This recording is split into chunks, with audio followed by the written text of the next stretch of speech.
And thanks for joining me here today. So Rob Horton from Smart Track, and we're in a not so sunny Sydney. I've travelled all the way up from Victoria on an interstate trip, and everybody told me I should move here. The weather's much better, but most times I've been, it's been a little bit gloomy, Mark. But here today to discuss all things fleet. So not just from contingency planning, future operational technology, what that can do, but also current landscape. A lot of what government policy and change could be coming over the coming months, but how this is going to look for fleets. And just a little introduction from a Smart Track perspective for those who aren't aware of who we are. We're a solutions provider to fleets across Australia and New Zealand, implementing anything from software and hardware of pool vehicle booking management software, key management, through to integrated telematics and that confidence to manage EVs as well within those vehicles within the fleet. So pleasure to join me here today, and thanks for joining as well, Mark, if you want to make an introduction to yourself. Yeah, thanks, Rob. It's really a pleasure to be here. I'm the Director of Fleet at IPWEA, so if the listeners aren't aware of who IPWEA is, we're an association that focuses on asset management, and fleet's just one of the areas. They're assets with wheels. So a lot of our members are in local government, and they have roads, bridges, aquatic centres, which are assets that need managing.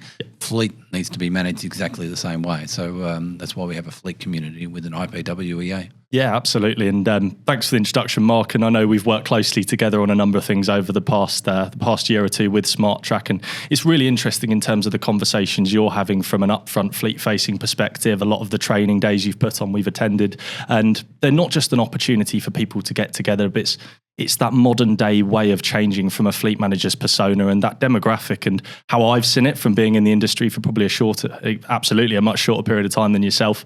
How that's changing ever so quickly. So, I mean, first question I wanted to jump into is, how have you seen from when you'd started out in fleet and that modern day demographic?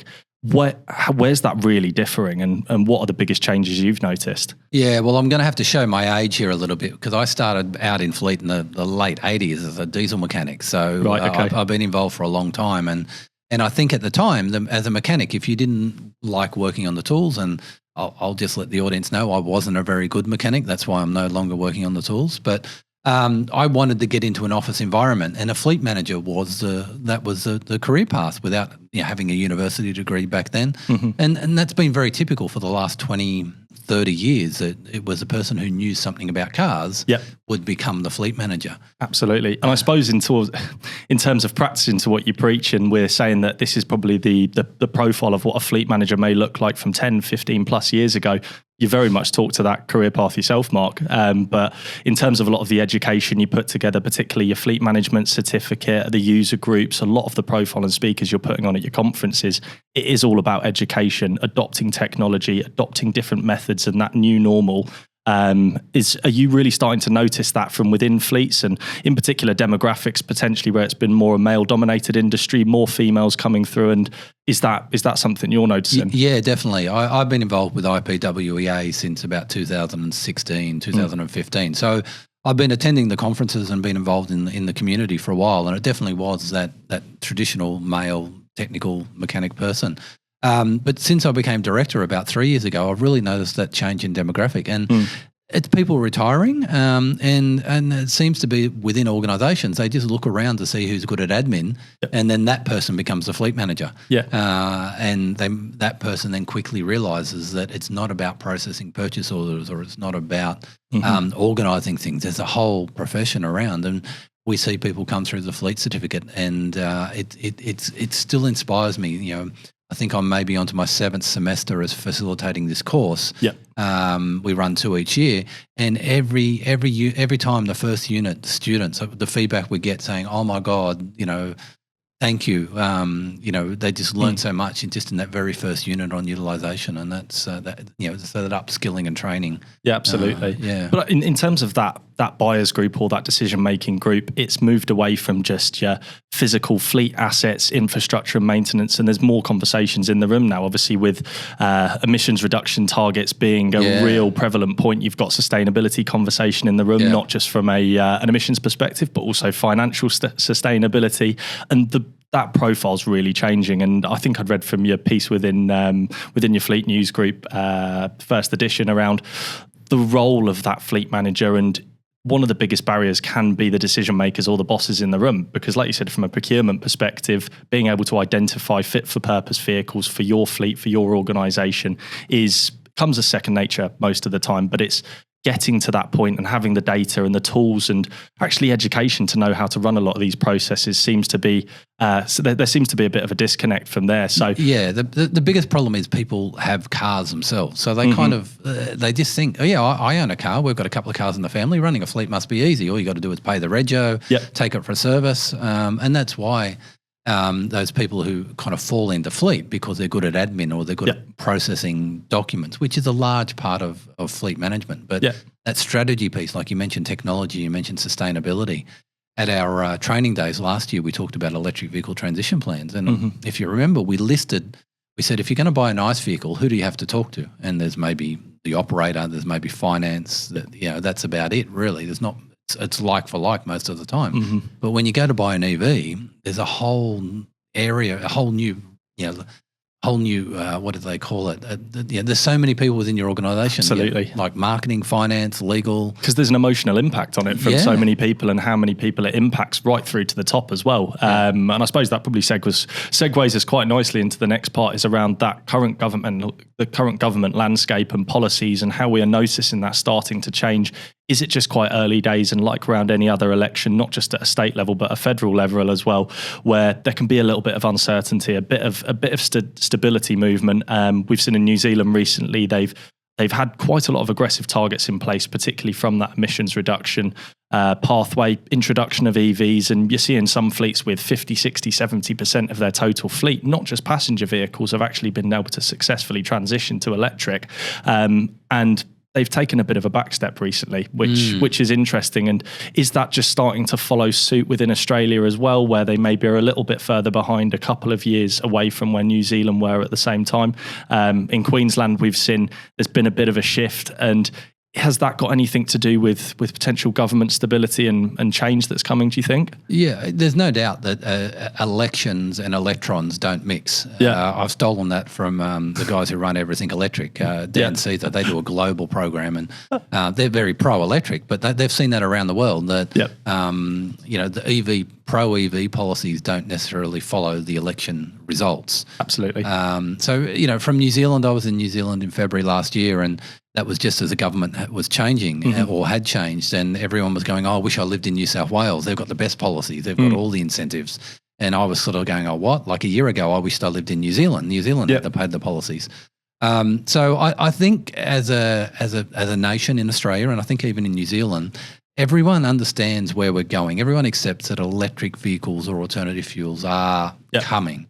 But the pace or the rate at which each government, depending on their policies and financial, what they want to support. Absolutely. I think the biggest change I've noticed across all governments and all regions is a pivot from supporting vehicles to maybe supporting infrastructure. So initially they go and they support people to buy vehicles and everything, but then I think they've realised that if they invest in the infrastructure, the vehicles will come. And if they have infrastructure, that will support the adoption. So absolutely, but it's also the reliability on the infrastructure you've got in place. It's interesting, Tasmania as a state has put a lot of time, effort and strategy into placement of infrastructure and doing it at particular intervals, making sure they're maintenance serviced and they're up to date and they are reliable, because it's all well and good, and we've seen a lot of frustration around getting to a charging infrastructure point and it's not working, or you've got no signal to be able to do Apple Pay to create an account, and it's just a movement in the process that makes it more.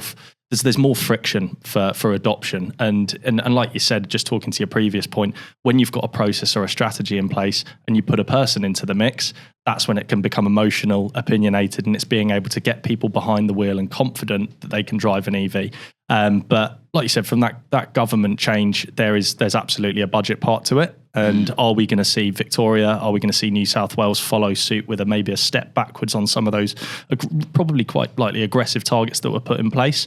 I think it'll be interesting to see over the next few months. Yeah, I think Queensland, like Qfleet, were leading the way as an organisation, which was driven by government, so state government policies. And I think with the recent election, there's been a shift to maybe temper that thing. But at the same time, New South Wales, they've been talking at several conferences about come FY25, 26, they're going to ramp it up. I think they're talking about 50% of all new vehicles that are eligible for EVs will have to be EVs. Yep. Victoria's had similar policies, but probably haven't mandated, implemented, executed. They sort of had, I think the target was maybe 300 vehicles. They bought 300 vehicles and then stopped within the state government fleet. But it doesn't mean they still don't have a desire, or it's just about waiting for the right time. And the great thing about fleet, we talk fit for purpose. And absolutely. If it's not fit for purpose, then it's not the right time. It's not the right time. Whether it doesn't fit at whole of life costs, like the cost parity is not there, or the payload capacity is not there, and I think there's a number of different factors flowing around, and I think ultimately everyone's accepted we're going EV. It's just at what pace, and that pace probably will change depending on governments and policies. Yeah. And like you say, fit for purpose, Mark. 12 months ago, we were standing here thinking there was going to be an influx of suitable fit for purpose utility vehicles or utes, tool for trade, where that takes up a large proportion of Australian fleets. But 12 months down the line, we're no closer to having something that's affordable, which fits within that. I mean, we've seen the F-150 Lightning and the great work the guys at Aussie V are doing to be able to transition these over, ship them into the country and get them kitted out and ready for specific organisations. I know Brisbane Airport, Essential Energy and others have been able to well adopt them. But as we know, when you're specifically kitting out these vehicles, they're not always going to be cheap. And if you've got 400 to 500 utility vehicles, tool for trade, and you need to be able to transition them over, it's just not going to be a viable option. And I think it comes back to that fit for purpose, because you look where they've had success is in the mining fleets.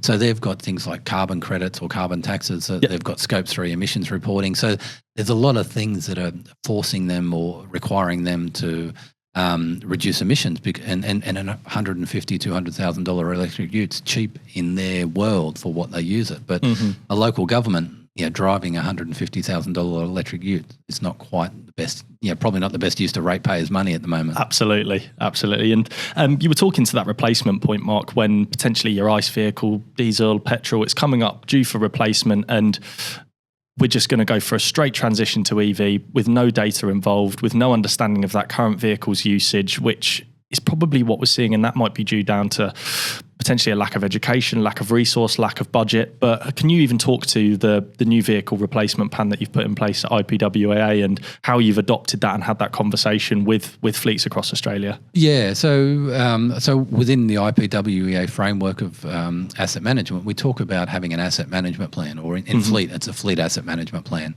And that's meant to be a strategic document that brings in all the inputs of the organisation. What are the policies, what are the targets for sustainability, and then so within that, then you have a 10-year asset replacement program. So you're planning out 10 years in advance on when you're going to replace your fleet assets. So when you start to overlay electric vehicles, you've got to start. You've got to look at the market, what's available, but you got to start doing. You got to do the fundamentals around utilisation, whole of life cost as well, and what we've seen in the early days, and this is pre-COVID, so going back to 2018 and 19, there would be a lot of enthusiasm. So people would buy vehicles to trial. So you'd get a couple of trial vehicles. But there was no analysis there. There was no daily travel. And quite often they'd be branded, and they were the lowest utilised vehicles in the fleet because people didn't like the branding. People didn't understand electric vehicles. So they'd be pool cars that never got used. So, at IPW, that's going against our fundamentals of fleet management. So really, we're agnostic in our education programs to the powertrain. It's about what is right for the organisation, what's fit for purpose, what aligns with the organisational goals. And a couple of years ago at our conference, we have several presenters talking about how pro-EV they were and how they were going. But then 12 months later, the mayor had changed or the executive had changed, and it was, no, we're going to focus on rubbish, mowing the lawns, picking up the rubbish, and those basic fundamentals within local government. So fleet managers need to be adapting their 10-year plans. And, we talked about utes a little bit. I was at the Melbourne Motor Show, and there was an electric, like a plug-in hybrid, another plug-in hybrid ute that was launched. There was a ute that was launched in a diesel version, but it's coming as an electric as well. So things are changing constantly. That fleet managers, you need to keep abreast of the market. And I probably need to go back a couple of steps.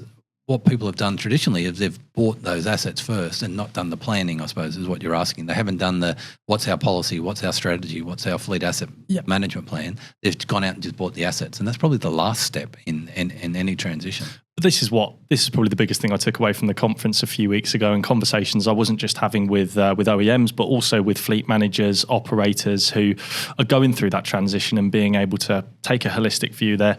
I think the one thing I really learnt was that you need to learn from your mistakes as you go. You're not going to get it right straight away. 100%. It's a big period of change, but it's what you do. It's not the action, it's the reaction to it. What are you going to do off the back of that?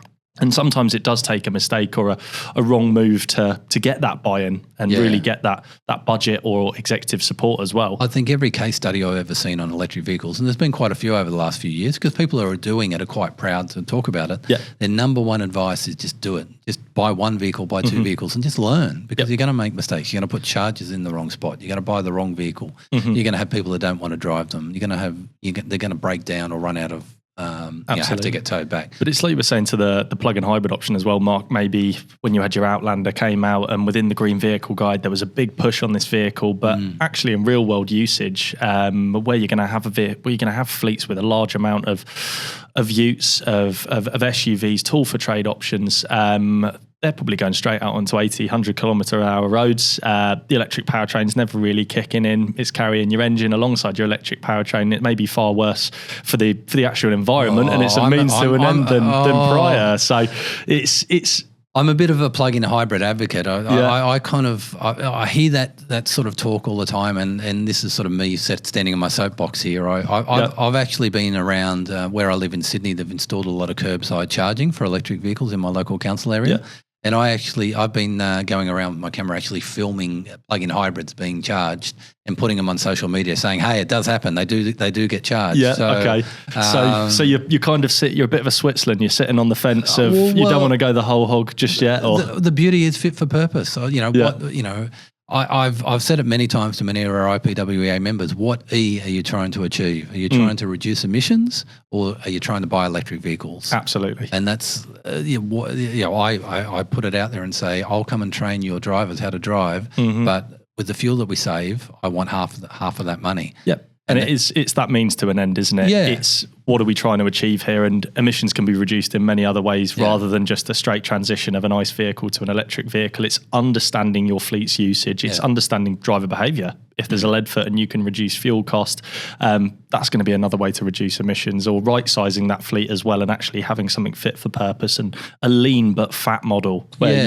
you've got the right allocation of vehicles across the right amount of the fleet and locations as well. And we haven't rehearsed this, but I've heard several fleet managers say it. I don't know how you can plan for electric vehicles without telematics. Yep. You just can't get the data. Like even with your spreadsheets and your knowledge of the fleet, trying to convince senior management with, trust me, I'm a fleet manager, it doesn't work. You need a telematics system. You need to be able to measure where they're where they're parked, where they're sleeping overnight. You need to average kilometres, all the stuff that your system does. Yeah, absolutely. And it's whether that's through ourselves or other providers, it's not just looking to that total amount of journey or total kilometres travelled over a week. If it's 500 kilometres, we want to know the frequency and distance of those individual journeys. Are they coffee runs, 10, 20 Ks where you can do a lot of return to site depot charging, or are they long distance journeys where you need to be able to trip plan and actually look at destination charging as well? So it's getting down into the granular details and understanding which vehicles are going to fit that mould, what your threshold is, and that can't be done unless you're getting that expert advice or education from others who've been successful. I know there's some within the guys in the team at the Essential Energy, they've had a really successful transition plan, but they've adopted technology, they've adopted consultancy and learnings, and they're seeing the fruits of their labour off the back of it as well, which is great. And they've made mistakes. I think that you talk to them, the first time they'll do is they'll tell you they've made mistakes, but that learning, like you said earlier, just get it, start the journey and learn, and that's how. And what's the enabler behind all this? It's high quality, accurate data. Yeah, correct. And you can't do it without it. Absolutely. And I think this probably talks to our original point of that modern day profile of a fleet manager, of somebody who's got control over those vehicles or assets that a company owns. Yeah. Is data, is technology, is being a bit of a technophobe, if that's something around it, scared to be able to adopt it. It's just overcoming that and accepting the fact we need to know our fleet to be able to make decisions off the back of it. And some are in a bit of limbo and perhaps they don't get budget support, management support. It might be the wrong person where they don't see it as a priority. But the quicker that we can take fleet and assets serious, reducing emissions, and fleet can be a big part of this, particularly with it being in most organisations the number 2 biggest outlay of cost within the business behind salary and wages. So we really need to streamline this and make it efficient, because there can be some significantly quick wins through really understanding your fleet through the power of data, learnings and education from others as well. Yeah, and that's what we in the IPWEA fleet certificate. That's what we're teaching. We start with utilisation, then we move on to financial management. So a lot of the times our students, we're teaching them how to use Excel for the first time, and it is 2025, so that is surprising, but absolutely, it's a really critical thing if you're going to look at data. From your certificate as well, Mark, just touching onto that quickly. So in terms of attendees, has it been typically entry level, junior, those who are new to fleet, or have you had attendees that are more mature and have had significant amount of experience and are just looking to upskill? What's the mix been? We get a very broad mix. We get a lot of people, like we talked before about that person who got given the fleet job because they're good at admin. So they'll come along and they're new to fleet. Yeah. But we get people that are maybe in procurement, and then we teach them about maintenance and we teach them about whole of life costs, and they go, I just thought I was issuing purchase. Yeah, like they don't understand where they after the course, they get a better understanding of where they fit in the world of fleet or in the process. We also get a lot of experienced fleet managers. Normally it's their boss sort of saying, hey, you need to get a bit more professional. But the response from those guys is that I now have the framework, I now have the language, I feel like I can engage with senior management because I can talk their language or talk concepts that before it was they're relying on, just trust me, I'm a fleet manager. And as I mentioned before, that doesn't work. Absolutely. And I think instead of let's just take away from the individual vehicles themselves, whether they're going to be fit for purpose for journeys, also having a strict policy and alignment of fleet in place. We're seeing a lot where possible. Some organisations are moving from an assigned, allocated model with less of a touch and less control over a vehicle, and trying to increase that pool or that shared fleet size as well and having control over that. What's your thoughts on that, and is that going to be translatable across every fleet in every organisation across Australia, or where do you see that being a good way to increase utilisation and efficiency? Yeah, I think every fleet that I've looked at in my, not just time with IPWEA prior, there's probably 20-25% more vehicles than a business needs in essentially every fleet I've looked at. So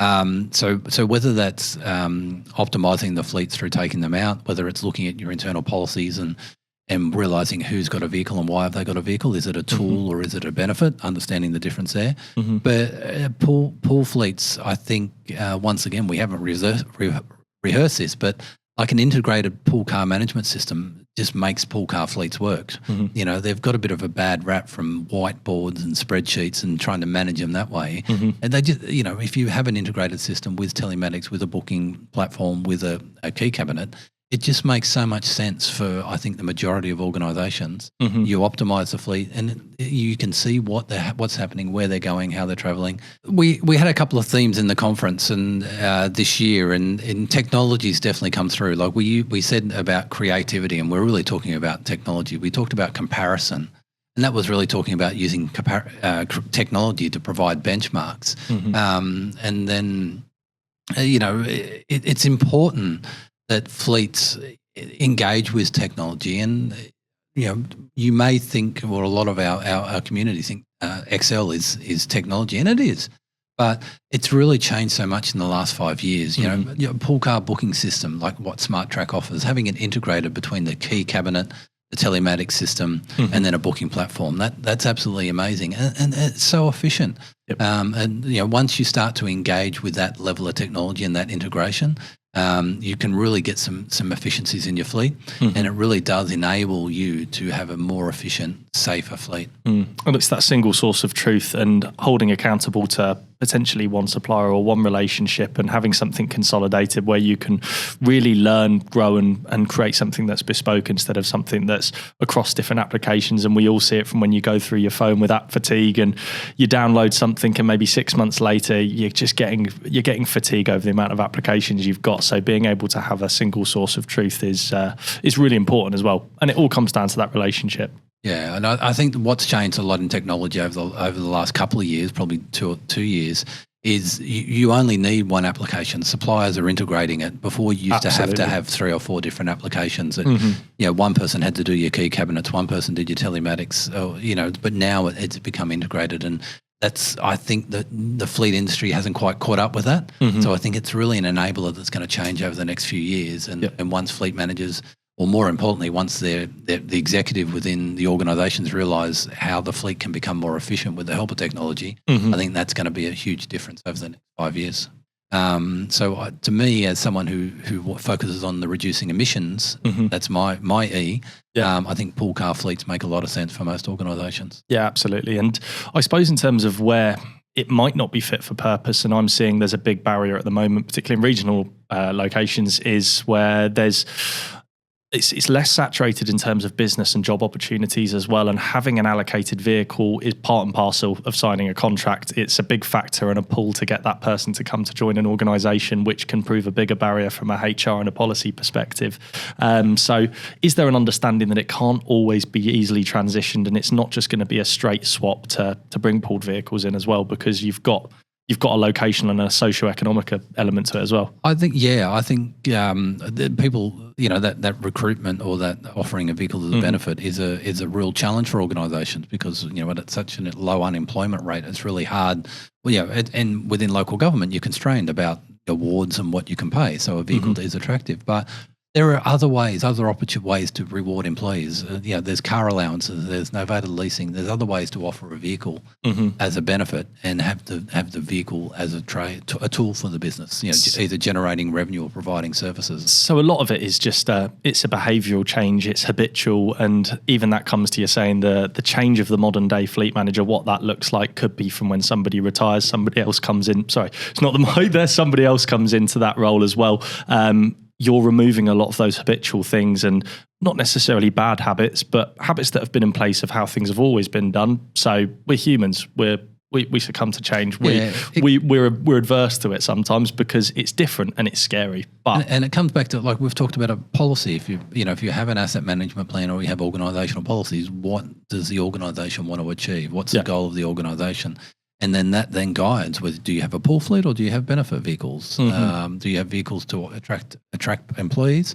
So I think senior management or leadership teams, really, they need to get involved in fleet, and they need to understand where fleet fits within the organisation. So the policies are set, and then it makes it so much easier for the fleet managers to manage and execute. Yeah, absolutely. And with it being, it's a classic buzzword in conversation now from technology is AI. It's thrown out there. It's everywhere within the world. And let's say, because we're all talking about it, let's just try and throw it into fleet, and let's try and put it into every single stage of that process, from somebody getting behind a vehicle to taking it back, returning, passing it on to the next person. And it's how we adopt it. And I think let's get into the real technical detail and talk about a lot of predictive stuff and all of these analytical buzzwords. But in reality, we want it to do what something like a ChatGPT can do for us on a layman's term level. So is that just being able to interrogate a system, technology, ask it a question, and it delivers you an answer that anybody from entry level right through to seniority can actually understand and utilize it? But what's your opinion on it, Mark, from somebody who's so close to so many fleets? Are you seeing it as a generational buzzword, or do you see it actually being able to have an impact? I think AI is already in our lives. We just don't realize it. If I go into Google and I start typing a word, it's already predicting. If I'm on my phone, it's predicting what I'm going to say. It knows that I pick my kids up from sport at 5 o'clock on a Wednesday or 6 o'clock on a Wednesday. So like AI is already in our world.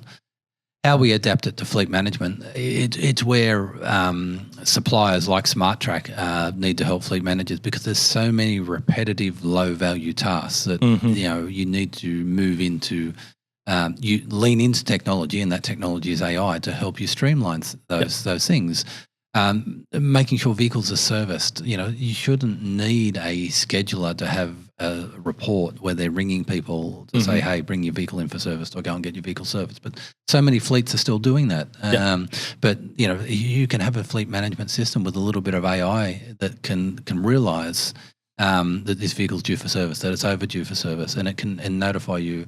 So there are systems like that at the moment, but they're still very manual. But So we're talking to a lot of that automation then, where it's going to give you the time back to do the things that matter and being able to plan, being able to strategize essentially. So, and that's where we really see it from any solutions provider or technology. It shouldn't be something that adds a role or responsibility to your job description. It should be something that gives you time back. You utilize certain reports, registers. It automates a lot of the monotonous tasks that you're doing. There was a fleet manager that I was having a conversation with the other day. They've only got 8 pooled vehicles at the moment. They're moving from an assigned to a pooled model.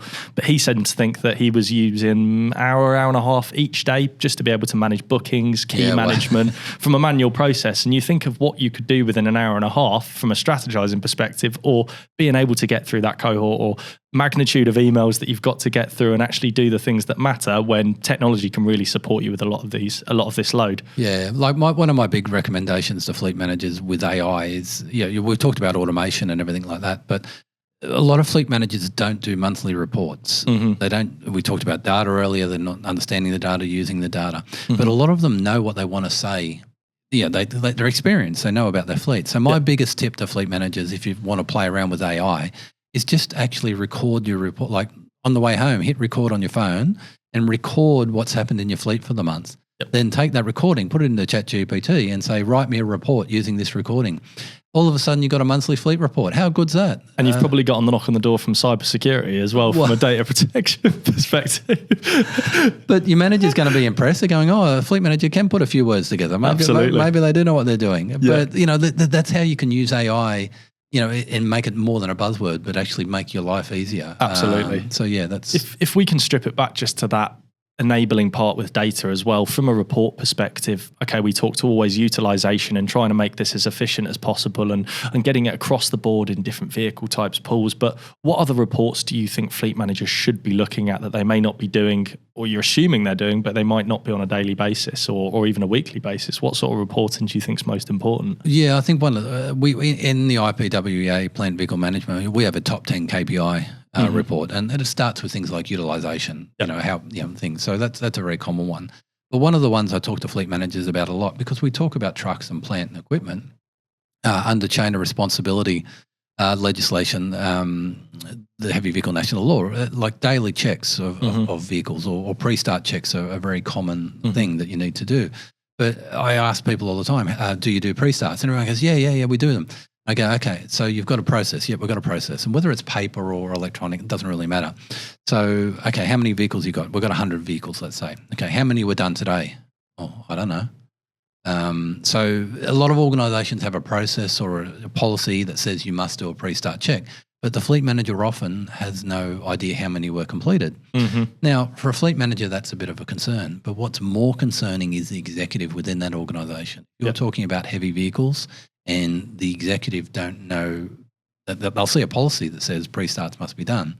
But if they're not seeing a report every month or every week or even every day saying, 100% completion rate, there's a problem within that fleet. It's out of sight, out of mind, isn't it? It is, yeah. And does it take a major occurrence or something significant to happen for it to be taken seriously, which is a major issue. And like you said, particularly from that heavy fleet space and that chain of responsibility that goes to everybody involved in that process, all it takes is a manual error, something to be done wrong, something to wear and tear and to not be serviced for something significant to happen. We've got plenty of examples like that within our fleet community within IPWEA, whether it's they've been lucky, it's been a minor incident. We've had a couple of major incidents, but just those minor incidents, and when you go back and look at the processes or the reporting, there's just no visibility for management.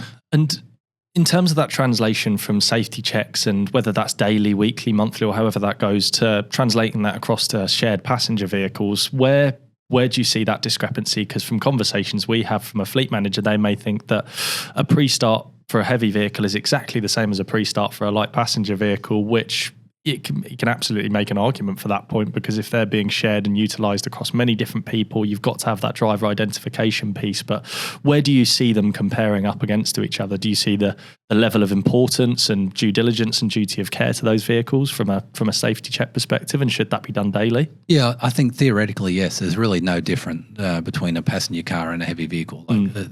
There is a level of risk if there's worn tyres and it's not picked up, whether it's a car or a truck, you potentially got a problem. Absolutely. The issue is in that staff engagement that as I mentioned earlier, we all own and operate cars, and it'd be fair to say majority of people don't do pre-start checks before you jump in your personal car because you're familiar with it. But a pool car is completely different. If you're getting in it and you haven't been in it for 3 days, 4 days or 6 weeks, you don't know what to expect. So a pre-start check should be mandatory in those situations, I think. Yeah, absolutely. I mean, from a success story perspective, it's not that nobody across Australia or New Zealand is adopting these practices, using data as that enabler, being forward thinking. Have you got any particular success stories? And you don't have to name or anything, but anything that a fleet manager or it doesn't even need to be within that area, within fleet, but somebody's done within an organisation that's been really proactive, forward thinking, and has really sort of challenged the status quo a little bit. Yeah, and we've talked about fleet managers. That old school kind of maybe not technologically savvy fleet manager, but there's so many fleet managers out there that are 100% all over it. They're pushing the boundaries in their organisation. They're putting the business cases forward. They're educating, engaging senior leadership. They're implementing telematics. They're implementing safety programs. One of the councils. Fleet regional council in New South Wales, they had an issue with chain of responsibility, and the fleet manager could see a potential hazard or an incident coming. So they went out and organised training on load restraints, and they got scales so they could weigh all their trucks and look at that. So that's those sort of fleet managers are doing things like that all the time. Fleet managers are generally doers. So while they may not be policy documented, and sort of working in best practice 100% of the time, they're still doing all the right things. The ones that are adopting technology are definitely getting there faster. Unfortunately, the people who are doing the really good things normally don't last long in fleet because they get recognised by their organisation and they end up cherry-picked into other roles. It's interesting what you're saying, though, from a proactive perspective, and particularly this council in New South Wales, something like AI or technology might not have actually picked that up. The fact that the fleet manager knows their fleet so well, knows their drivers, knows the situations, the types of journeys they're going on, they took a proactive approach, and you cannot replace that emotional connection and care towards the organisation and those who are driving the vehicles, because essentially the vehicles are just enablers to get from A to B to serve the purpose of whatever they're doing, whether that's in health and it's patient or home visits, if that's in council to visit parks, gardens, waste centres. They are just enabling a journey for somebody to be able to do their job. They're just like a laptop or a bit of computer absolutely, hardware. Yeah. Absolutely. But this is just as important from a sustainability, safety and efficiency perspective. We want to ensure that individual gets there in the safest, most efficient, but sustainable way as well. Yeah, so correct. Let's just make electric vehicles. Let's just make driver safety checks. Let's just make these another part of a process, but try and remove as much manual input and load on that driver to get from A to B as possible and set them up to be able to do their job. Yeah, when you ask people to do extra stuff they don't consider their job, it normally just doesn't get done. So technology is really the enabler to, as you said, become more efficient, become more sustainable. Absolutely. Absolutely. And I suppose sort of looking towards 12 months' time, fleet conference down in Melbourne. So, I mean, is there anything you want to touch on to there in terms of topic, conversation, any potential plans or anything you've got in place there, Mark? Oh, yeah. Well, we've just finished the 2025 conference, so we're really excited. Melbourne's it's a new venue, it's a new location. Yeah. I'm excited because there's a really loyal and dedicated fleet management community down in Melbourne, but for various reasons they haven't been able to travel to Brisbane. So I'm so excited to be bringing the conference to them in Melbourne.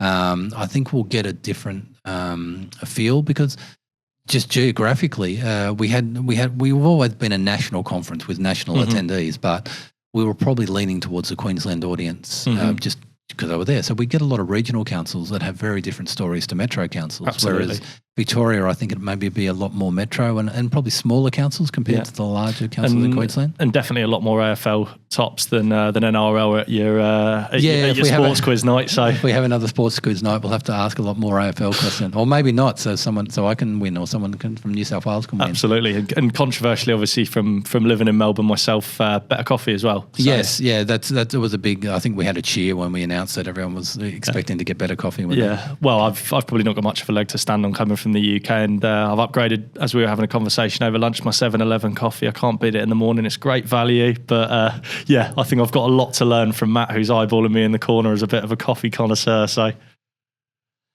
Good coffee. It's a great way to start the day at a fleet conference. So yeah, we'll make sure we've got good coffee in Melbourne. Especially on day two, if there's a few heavy heads and hangovers in the room from the night before. Yeah.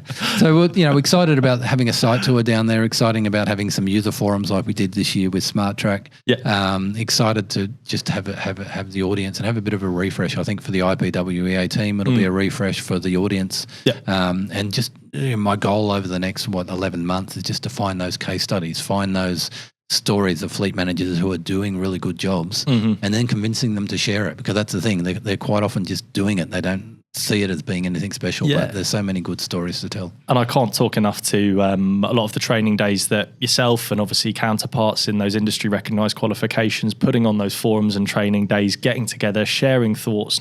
This isn't just an opportunity for suppliers to showcase products or technology that they're bringing to the market. It's the opportunity to listen to others' failures and to others' successes as well. So I can't advocate enough for the days that yourself and I know Mace from AFMA as well are putting on, and having these conversations and getting people together in the same room. They are pivotal. That's the key. Whether it's us, whether it's AFMA, or whether it's suppliers like Smart Track doing it, it's getting people in a room to actually have the conversations. That's what's important. Absolutely. But it's been great to sort of ask a few further questions, delve into the two different sides from within fleet. Obviously, I see it from probably a bit of a sort of magnified lens within technology, but it's trying to get outside of that and create that value in different ways. And it'll be exciting to see what changes, not just in the coming 6 months, potentially from a governmental policy landscape change, but also over the next 12 to 18 months, and seeing what topic of conversation is at the conference in March next year. Yeah, no, really enjoyed it. It's always a great day to talk fleet, and I think as I ended off the conference, fleet managers rock is that's it.